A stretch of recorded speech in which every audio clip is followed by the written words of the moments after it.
जय माता की। आप सभी जानते हैं कि अभी जो है कुछ लोग परम पूज्य सद्गुरुदेव जी महाराज के ऊपर बहुत ही अभद्र टिप्पणी कर रहे हैं और बहुत ही अमर्यादित टिप्पणी कर रहे हैं।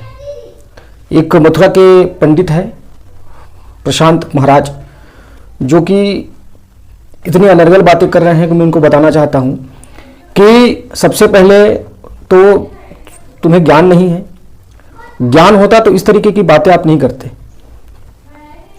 और रह गई बात भक्ति की, तो भक्ति तो बिल्कुल आपके अंदर शून्य है।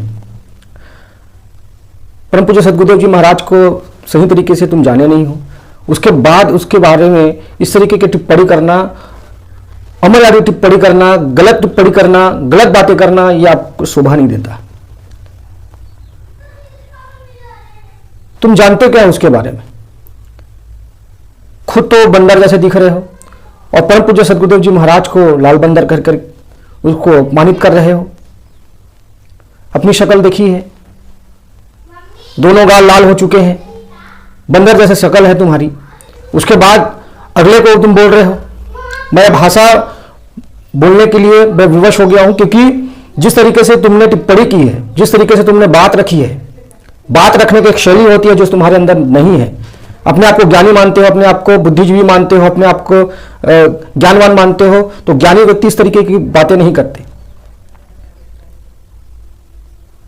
ढोंगी कहते हो तुम अपना चेहरा चमकाने के लिए, अपना चैनल चमकाने के लिए, अपने प्रचार प्रसार करने के लिए, अपने आप को ज्यादा जनवाने के लिए इस तरीके के प्रपंच कर रहे हो, ताकि लोगों तक आपकी वीडियो जाए और लोग वीडियो देख करके तुम फेमस हो जाओ। तुम्हारी बाकी वीडियो चली नहीं, तो इसलिए तुमने टीका टिप्पणी का यह सहारा ले लिया है। सनातन धर्म को परम पूज्य सद्गुरुदेव जी महाराज से बेहतर कोई नहीं समझ सकता। आज सनातन धर्म को जितने लोग कर रहे हैं, उसमें परम पूज्य सद्गुरुदेव जी महाराज, तुम जानते क्या हो उसके बारे में?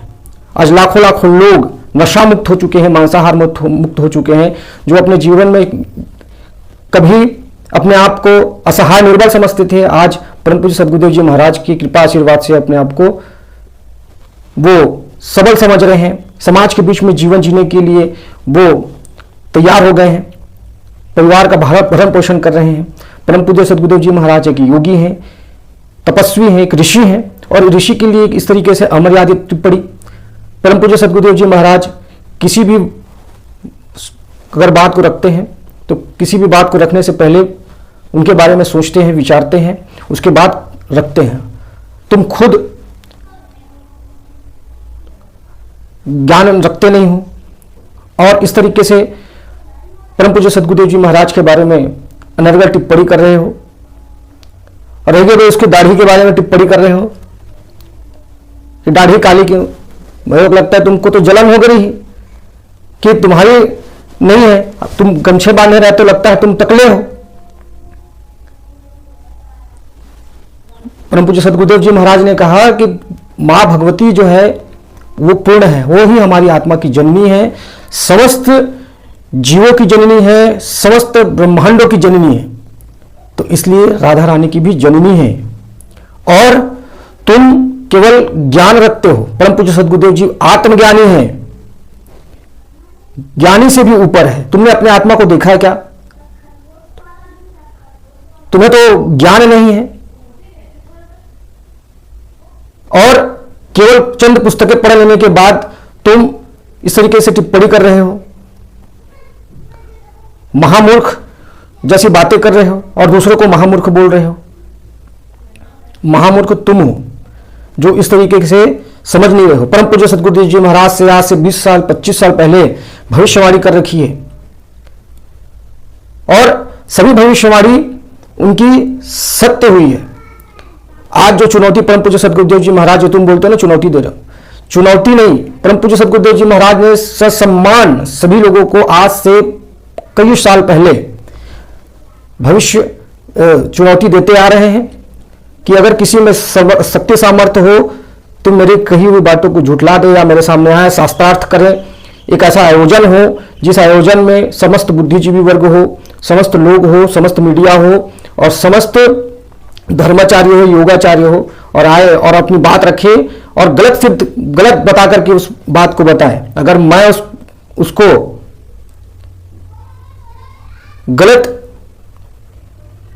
अगर मैं गलत हो गया तो मैं अपने सर उसके चरणों में चढ़ा दूंगा, जीवन भर उसको गुलामी करूंगा। तुमने सुना ही क्या है? परम पूज्य सद्गुरुदेव जी महाराज के पुराने वीडियो को जाकर के देखो। तुम छोटी सी बात में तिलमिला गए। परम पूज्य सद्गुरुदेव जी महाराज एक योगी है, एक ऋषि है और ऋषि के बारे में इस तरीके से टिप्पणी करना, आने वाले समय में तुम्हें इसका भान नहीं है कि किस तरीके से तुमने परम पूज्य सद्गुरुदेव जी महाराज के बारे में इस तरीके से टिप्पणी की है। सबसे पहले किसी बात को तुम्हें बुरा लग रहा है तो परम पूज्य सद्गुरुदेव जी महाराज के पास जाओ। आज अनेकों लोग, लाखों लोग उनके पास जाते हैं, अपनी समस्याओं से उनको अवगत कराते हैं, उनके अपने समस्याओं से निजात प्राप्त करते हैं। तुम्हें कुछ दिक्कत है तो परम पूज्य सद्गुरुदेव जी महाराज के पास जाकर के उनसे मिलिए, उनसे बात करिए। लेकिन नहीं, चेहरा चमकाना है, लाल लाल तो खुद ही दिख रहे हो और बंदर जैसी शक्ल है, दूसरे को बंदर कहते हैं। ऐसी टिप्पणी करोगे, अगर ऐसी टिप्पणी करोगे तो इस टिप्पणी का जवाब भी तुम्हें इसी तरीके से ही मिलेगा। और परम पूज्य सद्गुरुदेव जी महाराज जो कि योगी है, एक सन्यासी है, एक तपस्वी है, एक योगेश्वर है, जिन्होंने अपने बारे में बताया है कि मैं एक सच्चिदानंद का अवतार हूं, भूत भविष्य वर्तमान मेरे संग लिए ओझल नहीं है। उनके लिए तुमने इस तरीके से तुच्छ टिप्पणी कर रखी है, अनर्गल बातें कर रहे हो, बोलने का ढंग नहीं है, बात करने का ढंग नहीं है, अपने आप को पढ़े लिखे बुद्धिजीवी वर्ग मानते हो, ज्ञानी मानते हो। धर्म ग्रंथों का अध्ययन कर लिया है, लेकिन धर्म ग्रंथ का अध्ययन करने से ही लोग बुद्धिमान नहीं हो जाते, ज्ञानवान नहीं हो जाते। उसके लिए संस्कार भी होने चाहिए जो तुम्हारे अंदर नहीं दिख रही है। इस तरीके से टिप्पणी कर रहे हो, टिप्पणी करना बंद कर दो। क्यों? क्योंकि इस तरीके से टिप्पणी करने से बहुत लोगों का जीव जो वो है वो आघात होता है और टिप्पणी करने से तुम्हारे जीवन में बहुत बड़ा, क्योंकि परम पूज्य सद्गुरुदेव जी महाराज एक ऋषि हैं और ऋषि के बारे में इस तरीके से बोलना, तुम अपने आप में पैर पर कुल्हाड़ी मारने जैसा काम कर रहे हो। तो अभी भी है, समय है, सुधर जाओ और अपने इस कहे हुए कथन के लिए क्षमा मांग लो। परम पूज्य सद्गुरुदेव महाराज सभी को क्षमा कर देते हैं, तुम्हें भी क्षमा कर देंगे, तुम्हारे भूल को भी क्षमा कर देंगे। इस तरीके से अनर्गल बातें करके अपने आप पर पाप मत चढ़ाओ, क्योंकि एक ऋषि के लिए इस तरीके से शब्द कहोगे, इस तरीके से शब्द कह करके अपमानित करोगे, ये तुम्हारे जीवन के सबसे बड़ी भूल है। क्योंकि तुमने अभी तक के परम पूज्य सद्गुरुदेव जी महाराज को जाना नहीं है, उनके बारे में ठीक से समझा नहीं है और बिना समझे बिना जाने उनके बारे में इस तरीके से टिप्पणी कर रहे हो। तुम्हारे जीवन में बहुत बड़ा ये पाप तुम अपने जीवन में चढ़ा रहे हो। तो अभी भी समय, अभी भी सुधर जाओ और अपनी इस कहे हुए शब्दों के लिए, जो अनर्गल बातों के लिए क्षमा मांग लो। परम पूज्य सद्गुरुदेव जी महाराज क्षमा कर देंगे। जय माता की, जय गुरुवर की।